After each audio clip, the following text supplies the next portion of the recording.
Querido Deus, Pai Santo que estás nos céus, graças te damos, Pai. Estamos em Tua presença, agradecidos por mais um dia que Tu nos concede, suplicando a Tua bênção, o Teu perdão, Senhor, suplicando pelos nossos irmãos, abençoa, guarda, ajuda cada um, dá a Tua paz. Deus misericordioso e bondoso, socorre os que estão sofrendo, ajuda, Senhor, os que estão buscando a Tua proteção. Deus Todo-Poderoso, Senhor da Glória, ouve a nossa oração, Senhor. Em nome de Jesus Cristo, nós te pedimos. Amém. Saudamos a todos com a paz de nosso Senhor Jesus Cristo. Voltamos para apresentar o programa Voz da Igreja, programa da Escola Teológica União e Crescimento, a Unicres. E hoje nós vamos falar na felicidade de poder ajudar. É muito bom ser ajudado, você sabe disto. Todo mundo precisa de ajuda, todo mundo foi de alguma forma ajudado. Ajudado socialmente, ajudado financeiramente, ajudado familiarmente, ajudado espiritualmente. De alguma maneira a gente já recebeu ajuda. De familiares, de amigos, de pessoas próximas, de empregadores e também de empregados. Existem muitas formas de ajudar. Então, nós vamos aprender juntos. O texto é 2ª Epístola de Paulo aos Coríntios, capítulo 8, versículos de 1 a 7. E nós vamos ver que nem precisa ser rico, nem precisa ter muito para poder fazer ação, para poder ajudar. Aqui aprendemos. Na palavra de Deus, você tem o benefício de aprender sempre. Na palavra de Deus, nós aprendemos sempre. Você tem o benefício de aprender sobre todos os temas. Então, hoje nós vamos aprender sobre ajuda. Está disponível, disposto, está realmente decidido a ajudar. 2 Coríntios 8, de 1 a 7. Irmãos queridos,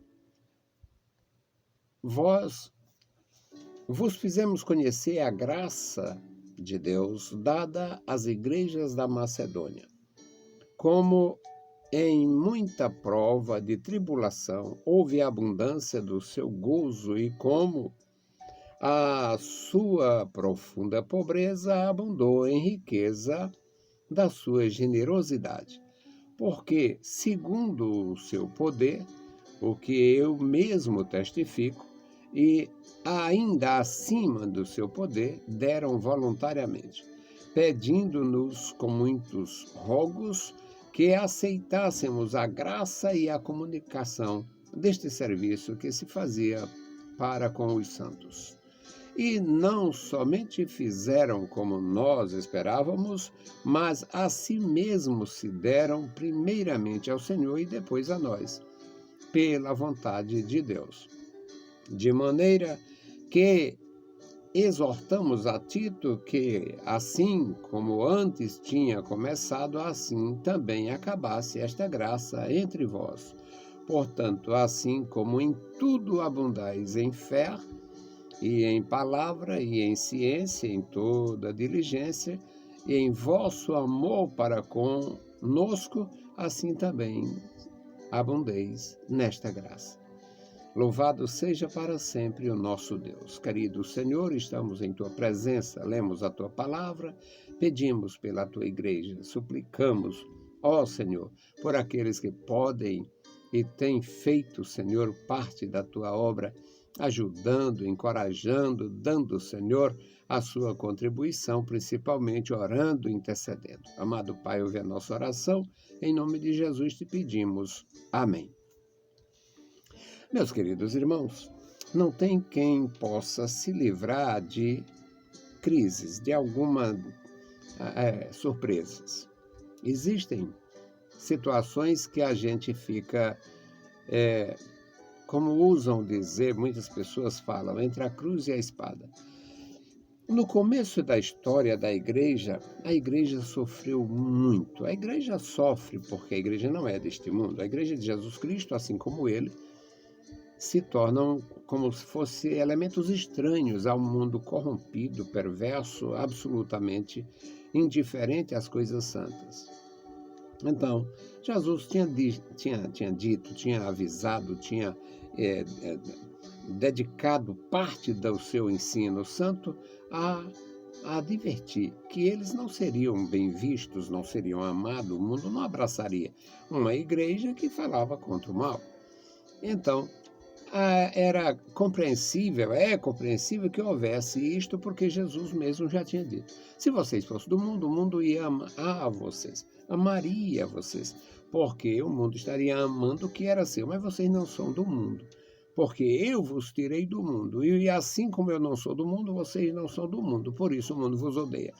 Então, era natural que houvesse essa dificuldade de relacionamento da igreja, a igreja santificada pela graça do Senhor, pelo poder do Senhor, pelo Espírito do Senhor, e era necessário haver esta dificuldade, porque Jesus já tinha assegurado. Ia, de alguma maneira, se manifestar a inimizade, a perseguição, aquele aquele desejo do mundo de se livrar da igreja. E como é que se livra? A parte forte, a parte maioria, a parte dominante, é exercendo o seu poder para eliminar, para excluir, para tirar realmente aquilo que não interessa. Bom, então foi no começo da igreja que aconteceu os problemas mais graves, porque não tinha estrutura nenhuma. A igreja não tinha propriedade, a igreja não tinha ainda uma estrutura social para poder manter, a igreja não tinha realmente muita coisa. A igreja estava numa condição que parecia, em alguns casos, com quem está sem a orientação. Não era desorientada porque tinha o Espírito, mas o Espírito tem uma linguagem diferente. E para entender esta linguagem do Espírito não é fácil. Os discípulos perguntaram a Jesus a respeito do final, como seria. Houve um pedido para que no reino dele o Tiago sentasse à direita e o João à esquerda, ou vice-versa. E houve, porque não tem como entender as coisas espirituais estando na carne. Não tem como entender as coisas do Espírito enquanto elas não são manifestadas. Não dá para adivinhar o pensamento de Deus. Não dá para descobrir a operação do Espírito antes que o Espírito faça, a não ser que o próprio Espírito Santo queira revelar. Mas, no que diz respeito ao tempo da igreja, sofrimento da igreja, as provações da igreja, não seria dito isso. O nosso Senhor, na sua sabedoria e bondade, não ia dizer que a igreja ia passar mais de 2000 anos na terra, que ia sofrer terrivelmente, que os seus membros iam ser mortos. Jesus não ia dizer. Jesus não iria dizer que dos seus discípulos a maioria seria assassinada. Ele não ia dizer. Bom, então, como era natural aquele momento difícil no começo da história da igreja, para piorar, ainda houve uma fome generalizada lá, houve aqueles... Todo mundo produzia, digamos, o seu alimento lá naquele contexto de Israel, uma nação agropastoril, todo judeu tinha o seu pedaço de terra, onde ele cultivava ali a terra, plantando aquilo que era sua subsistência. E houve uma tremenda dificuldade, porque a igreja não tinha, parte desses irmãos, a exemplo do o que vendeu na ilha, o Barnabé vendeu o que ele tinha e tudo mais. Então, muitos não compreenderam a história da breve vinda do Senhor Jesus, da consumação. Muitos se desfizeram do que tinha, empregaram aquilo na obra de Deus, colocaram à disposição de quem não tinha e terminaram não tendo também. Quando veio a dificuldade, então recorreram à caridade, ao amor da própria igreja. E o apóstolo Paulo recomendou como fazer e tal, mas ele foi surpreendido pelas igrejas da Macedônia, uma igreja, digamos, implantada numa área muito necessitada, muito pobre, ele fala aqui de profunda pobreza, e aqueles irmãos surpreenderam o apóstolo, assim como Tito e os demais que estavam envolvidos naquele trabalho. Eles suplicaram: nós queremos a oportunidade de ajudar. Mas vocês têm tão pouco, mas queremos ajudar a si mesmo. E aqui nessa leitura que fizemos é isto. Também, irmãos, vos fizemos ou fazemos conhecer a graça de Deus dada às igrejas da Macedônia, como em muita prova de tribulação houve abundância de seu gozo. Eles tinham sofrido também, eles sofriam bastante. Lá a igreja era rejeitada em qualquer lugar. Houve abundância de gozo, eles estavam felizes. Aquela mensagem de Jesus, que seria bem-aventurados os que sofriam, os que tinham sede de fome, fome e sede de justiça, os que sofriam perseguição por causa da justiça, eles estavam absolvendo isso de uma forma profunda. Então, aqui no versículo 2 diz que, como em muita prova de tribulação houve abundância de seu gozo, e como a sua profunda pobreza abundou em riqueza nessa situação da sua generosidade.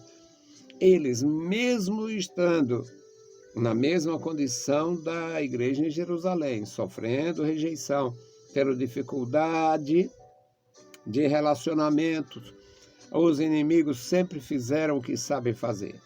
Os inimigos culparam a igreja por causa de algumas calamidades, culparam Jesus Cristo e faziam uma perseguição permanente. Então, eles tiveram desejo de contribuir. Paulo diz que da sua profunda pobreza, eles ainda conseguiram uma abundante riqueza espiritual e de generosidade. Aí Paulo explica isto no versículo 3, porque segundo o seu poder, segundo a sua capacidade, a sua condição social, e ainda acima desta condição, deram voluntariamente. Não existia e não existe na Igreja de Jesus Cristo, a Igreja de Jesus Cristo, em toda a sua trajetória, a igreja não explora, a igreja não oprime. A igreja de Jesus Cristo, ela tem a natureza de Jesus Cristo. Então, a igreja de Jesus Cristo, ela é conhecida pela natureza de Jesus Cristo. A natureza de Jesus Cristo. A ajudar, propõe-se a ajudar, não explora quem quer que seja, não oprime quem quer que seja, não exclui quem quer que seja. Não exclui. A igreja não exclui. É muito difícil a igreja excluir. Eu, mais de 50 anos na igreja, é dificílimo se ver alguma exclusão na nossa igreja. É difícil se ver exclusões em nossa igreja. E principalmente no passado, alguns anos, há décadas, era muito difícil excluir. A condição matrimonial, as condições morais e alguma coisa, faria parte de exclusões do ministério, exclusões de atividade, mas da igreja não. Nunca foi fácil para a igreja fazer esse tipo de coisa. Agora, tira-se um ministro que não corresponde, tira-se as pessoas que estão sob autoridade e que não tem mais a capacidade de fazer isto. Então, essas pessoas perdem o lugar para outras pessoas e, na verdade, isso tem acontecido. Mas a igreja, é da natureza da igreja agregar, acolher, aconselhar e ajudar. Então, estes homens, estas mulheres, porque muitas mulheres, a mulher é importantíssima na Igreja de Jesus desde o começo, desde o ministério dele. O ministério de Jesus foi ajudado, foi mantido em parte por mulheres. E as mulheres participavam. É uma injustiça e uma ignorância de quem quer que seja, e também uma frouxidão das nossas lideranças quando a aceitam, quando ficam calados, o mundo dizendo coisa contra a igreja por causa de mulher, porque para mulher, porque a mulher não pode ser pastora, por isso, porque na verdade, pela Bíblia Sagrada, a mulher não pastoreia. Mulher auxilia e faz um excelentíssimo trabalho. Agora, nós não podemos de nenhuma forma esquecer que a igreja tem a natureza de Jesus. E a igreja não explora, a igreja não oprime. E aqui no versículo 4, Paulo diz o que aconteceu. Eles pediram a igreja da Macedônia, as igrejas da Macedônia, aquelas pessoas consideradas incapazes de ajudar pela sua condição social, elas surpreenderam com a disposição do coração para ajudar. Elas pediram, Paulo diz, com muitos rogos, nós queremos ajudar, vocês têm pouco, queremos dividir a si mesmo. Nos pediram com muitos rogos que aceitássemos a participação, a contribuição deles, a comunicação deles neste serviço, que se fazia para com os santos. Era uma coleta de donativos, de dinheiro, do que a pessoa te dispusesse, para ajudar os pobres em Jerusalém.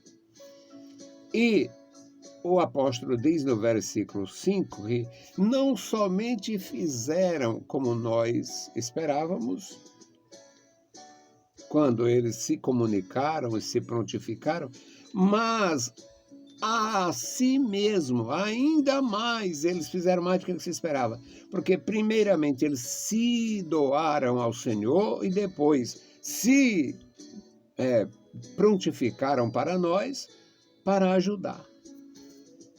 Pela vontade de Deus. Ou seja, era o verdadeiro exemplo, a igreja de Jesus, com a natureza de Jesus, para acolher, ajudar, aconselhar, amparar, fazer uma obra grande de apoio, de contribuição para os necessitados. Aqui no versículo 6 ele diz, de maneira que exortamos, Paulo, o autor, o responsável pelo trabalho, de maneira que exortamos a Tito que, assim como antes tinha começado, assim também acabasse esta graça entre vós. Ou seja, aquela incumbência que Tito recebeu para fazer isto nas outras áreas, deixando a Macedônia de fora, pela o que o apóstolo julgou, que eles estavam quase no mesmo pé de igualdade, foi mudado. E agora então Tito, coloca equipes também na Macedônia para arrecadar o que é necessário para os carentes. E aqui no versículo 7 e último do nosso texto diz, portanto, assim como em tudo abundais em fé, do mesmo jeito que eles abundaram em fé, abundaram em palavra e abundaram em ciência, abundaram em diligência e em amor para conosco. Paulo diz, para conosco, porque à medida que você trabalha na obra de Deus, que você dá apoio a quem faz, à medida que você se prontifica e estende as mãos, você está contribuindo de uma forma geral. Isso é maravilhoso e é muito mais prático e maravilhosamente agradável dado que receber. Eu me sinto muito bem quando posso ajudar. E para mim eu nunca pedi.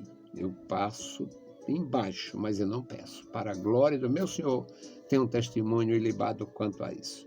Deus abençoe os meus irmãos, Deus abençoe a sua igreja maravilhosa e não esqueça nunca desta palavra.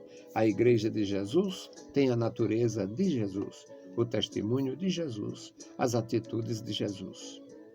O que você vê fora disto é a igreja do mundo, a igreja dos homens.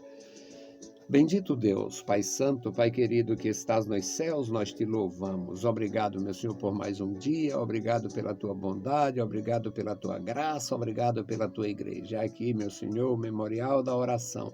Toma em tuas santas mãos cada vida, dá graça aos meus irmãos, crianças, jovens, adultos, os idosos na tua casa, os fragilizados, os enfermos e os teus ministros. Pai bendito, abençoa e guarda cada servo teu. Abençoa, estenda as tuas mãos para abençoar e recompensar os nossos amados irmãos e amigos.